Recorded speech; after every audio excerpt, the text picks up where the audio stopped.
On September 16, 1982, members of a Lebanese Christian militia known as the Phalange, led by Elio Beika, in coordination with the Israeli army, stormed the Sabra and Shatila Palestinian refugee camps in South Beirut, killing between 800 and 3,500 Palestinian refugees and Lebanese civilians in 2 days.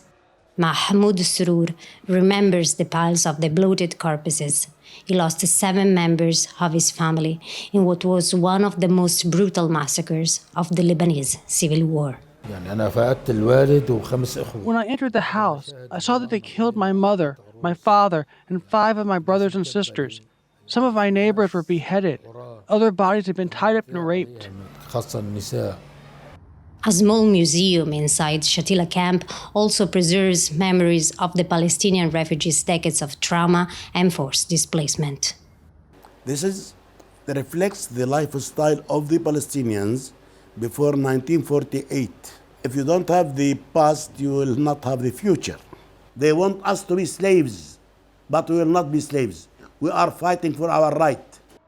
More than 4 decades after the massacre, Palestinians at the camp say life is still unbearable.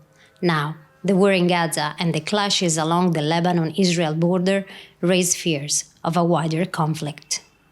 Jamila Shehadeh directs the Shatila Center of Beit Atfal Sumud, an NGO that addresses the needs of Palestinian refugees in Lebanon.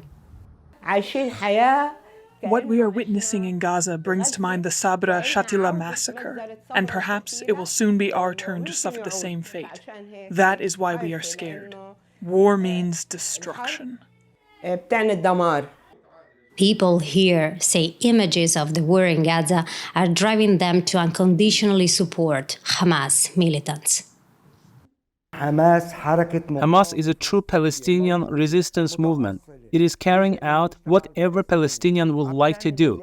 If Israel attacks Lebanon, every Palestinian must be part of the resistance, and I am one of them.